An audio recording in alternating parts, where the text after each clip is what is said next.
존경하는 국민 여러분, 그리고 우원식 국회의원님과 의장님과 그리고 여러 국회의원 여러분, 저는 지난 6월 4일 이곳 국회에서 대통령 취임 선서를 통해 국민이 주인인 나라, 다시 힘차게 성장 발전하는 나라,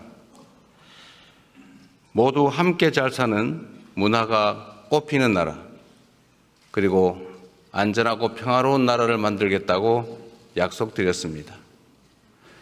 무너진 경제를 회복하고 민생 경제를 살리는 일은 지금 우리가 해결해야 할 가장 시급한 과제입니다.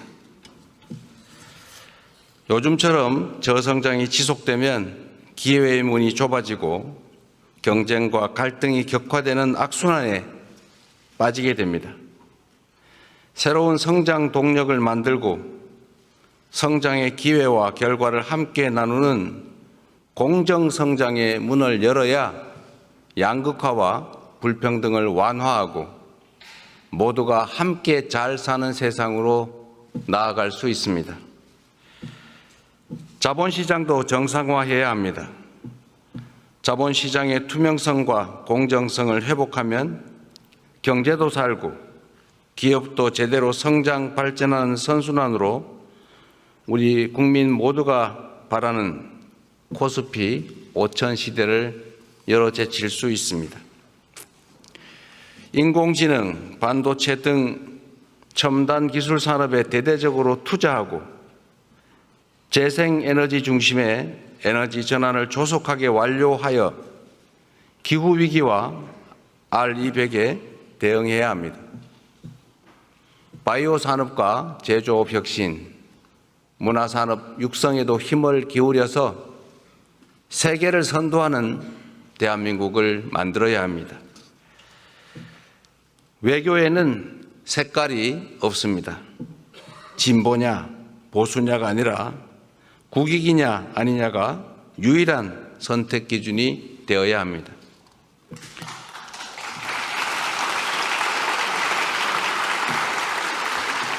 감사합니다.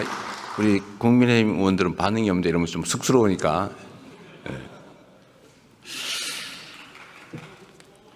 국익 중심의 실용 외교로 통상과 공급망 문제를 비롯한 국제 질서 변화에 슬기롭게 대응해야 합니다. 한반도와 한반도의 평화와 안정을 확보하는 일도 더없이 중요한 일입니다. 평화가 밥이고 평화가 곧 경제입니다. 평화가 경제 성장을 이끌어내고 경제가 다시 평화를 강화하는 선순환을 통해 국민의 일상이 흔들리지 않는 나라를 꼭 만들겠습니다.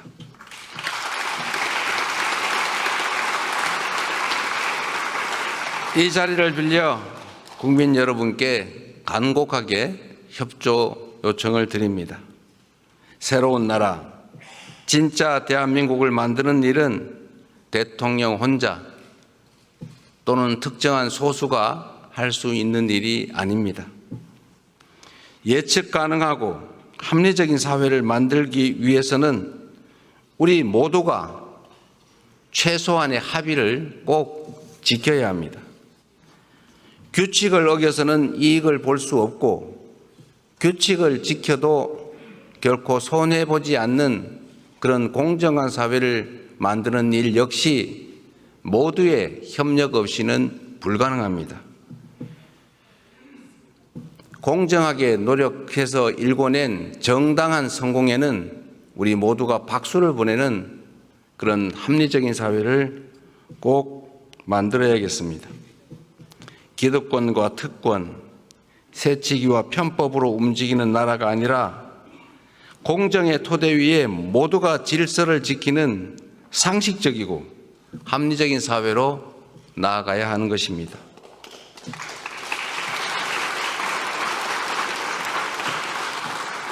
새로운 사회로 변화하는 과정은 고통을 수반하지만 건물을 걷어내야 씨를 뿌릴 수 있습니다.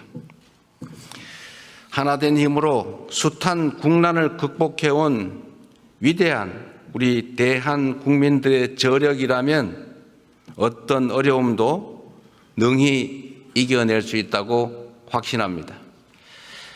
작은 차이를 인정하고 포용하면 새롭게 출발할 수 있습니다.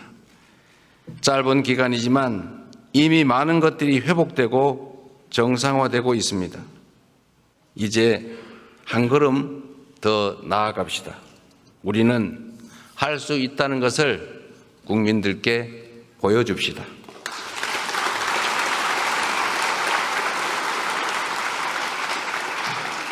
존경하는 국민 여러분, 그리고 더불어민주당, 국민의힘, 조국혁신당을 포함한 국회의원 여러분, 오늘 저는 정부가 추가 경정 예산안을 편성한 이유와 주요 내용을 직접 설명드리고 국회 협조를 구하고자 이 자리에 왔습니다. 인수위원회도 없이 출범한 정부가 시급하게 추가 경정 예산안을 편성한 이유는 우리 경제가 처한 상황이 그만큼 절박하기 때문입니다. 지금 우리 대한민국은 매우 엄중한 시기를 지나고 있습니다. 수출 회복이 더딘 가운데 내수마저 어려움을 겪고 있습니다. 고물가, 고금리, 고환율에 경제 성장률은 4분기 연속 0%대에 머물고 심지어 지난 1분기는 마이너스 성장을 하기도 했습니다. 중산층의 소비 여력은 줄어들고 자영업자들의 빚은 더 이상 감내할 수 없는 수준에 이르고 있습니다. 세부 경제 지표를 살펴보면 민생의 어려움이 더욱 여실히 드러납니다. 올 초까지 소비, 투자 심리 모두 악화 일로입니다. 올해 1분기 정부 소비, 민간 소비, 설비 투자, 건설 투자가 모두 역성장했습니다. 즉 줄어들었다는 뜻입니다. 구직을 단념한 청년들의 숫자는 역대 최고 수준을 기록합니다. 폐업한 자영업자 수도 연간 100만 명입니다. 취약계층의 가계대출 연체율은 또 급등하고 있습니다. 가계만의 문제가 아니라 금융의 취약성까지 드러내고 있습니다. 코로나 팬데믹도 견뎌낸 우리 경제가 지난 3년간 너무 심각한 위기로 빠져들었습니다. 특히 지난 12.3 불법 비상계엄은 가뜩이나 침체된 내수 경기에 치명타를 가했습니다. 미국발 관세 충격부터 최근의 이스라엘, 이란 전쟁까지 급변하는 국제 정세는 한치 앞을 예측하기 어렵습니다. 그래서 지금은 경제가 다시 뛸 수 있도록 정부가 나설 때입니다. 경제 위기에 정부가 손을 놓고 긴축만을 고집하는 것은 무책임한 방관이자 정부의 존재 이유를 스스로 부정하는 일일 수도 있습니다. 정부의 가장 큰 책무는 바로 국민의 삶을 지키는 일 아니겠습니까?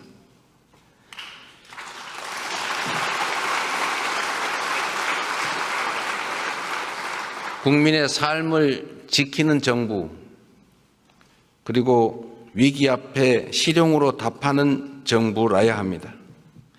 이념과 구호가 아니라 경제와 민생을 살리는 실천이 바로 새 정부가 나아갈 방향입니다.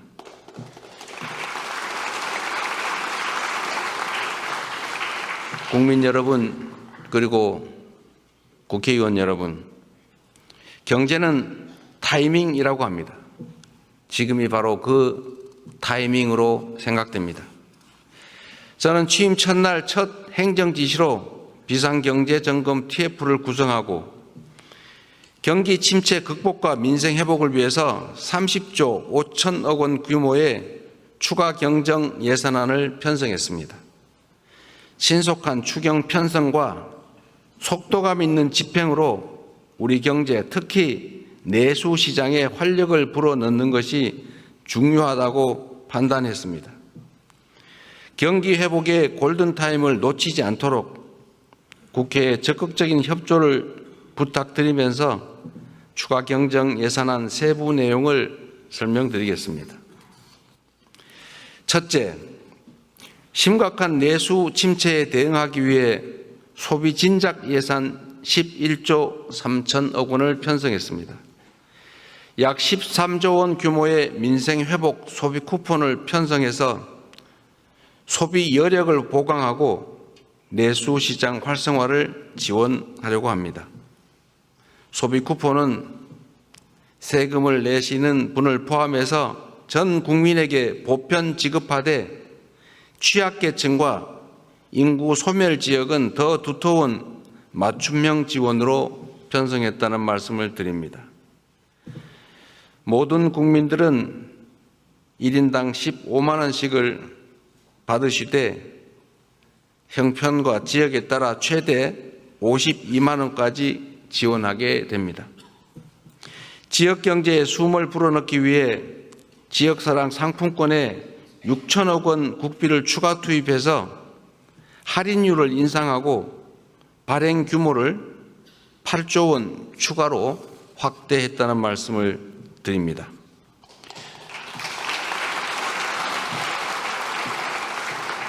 소비 쿠폰과 지역사랑 상품권은 지방을 더 지원한다는 새 정부의 철학에 따라 지방에 더 많은 국비를 편성했다는 말씀을 드립니다.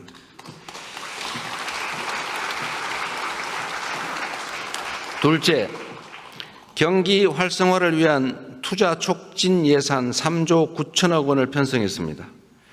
철도, 도로, 항만 등 집행 가능한 SOC에 조기 투자하고 침체된 부동산 PF 시장에 총 5조 4천억 원의 유동성을 공급하는 등 건설 경기를 살리기 위한 예산을 담았습니다. AI와 신재생 에너지 관련 투자를 확대하고 벤처 중소기업 모태펀드 출자 등 1조 3천억 원의 자금 지원으로 대한민국 성장 동력을 되살리고자 했다는 말씀을 드립니다.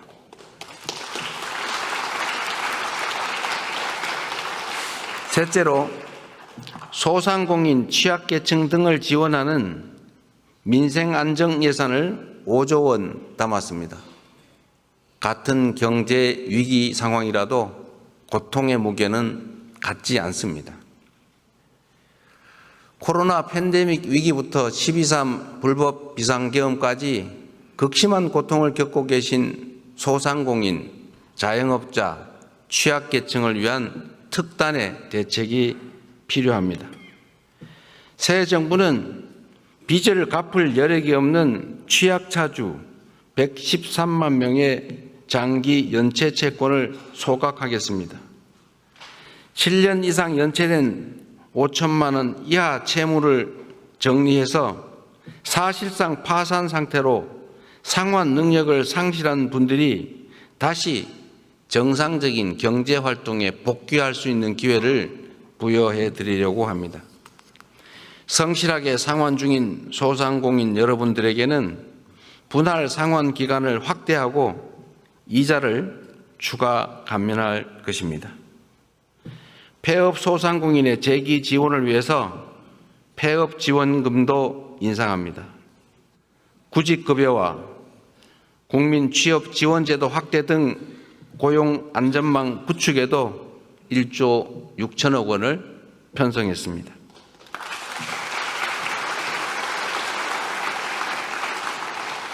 넷째, 10조 3천억 원 규모의 세입 경정을 추진해서 재정 정상화의 시작을 알리겠습니다. 이번 추경안에는 세입 경정을 반영했습니다. 재정 안정성과 국회의 예산 심의 확정권을 존중하기 위한 것이라는 점을 말씀드립니다. 2023년과 24년 이 두 해 동안 도합 80조 원 이상의 세수 결손이 발생했습니다. 그리고 올해도 상당한 수준의 세수 결손이 예측됩니다. 만약 세수 결손을 방치할 경우에 정부는 연말에 예산을 대규모 불용 처리할 수밖에 없게 됩니다. 이렇게 되면 정부가 예산을 계획만큼 지출하지 못할 뿐 아니라 지방재정 지원도 줄어들게 됩니다. 이는 사실상의 긴축재정 운용으로 민생과 경기 회복의 걸림돌이 될 수밖에 없습니다. 새 정부는 변칙과 편법이 아닌 투명하고 책임 있는 재정 정책을 펼치려고 합니다. 추경안에 세입 경정을 반영해서 이미 편성한 예산이라 해도 필요한 사업만을 적재적소에 집행하려 하는 것입니다.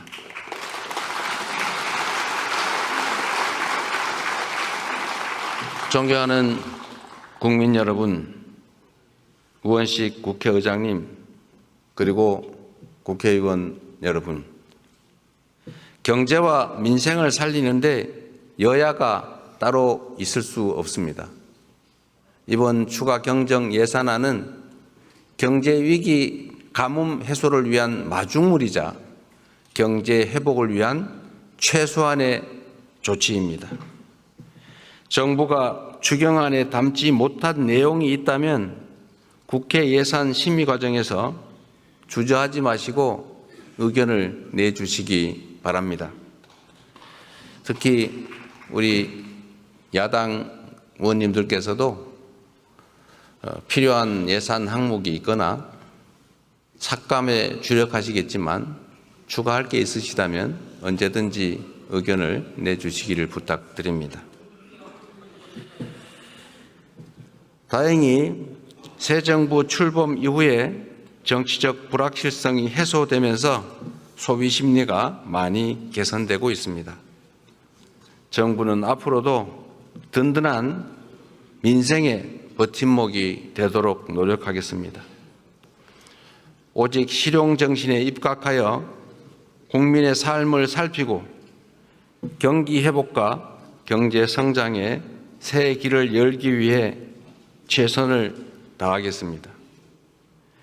대한민국 경제의 활력을 되찾고 국민이 행복한 나라를 만드는 데에 국회가 적극 협조해 주시기를 부탁드리면서 우리 국민의힘 의원님들 어려운 자리 함께해 주신 점에 대해서 진심으로 감사하게 생각합니다.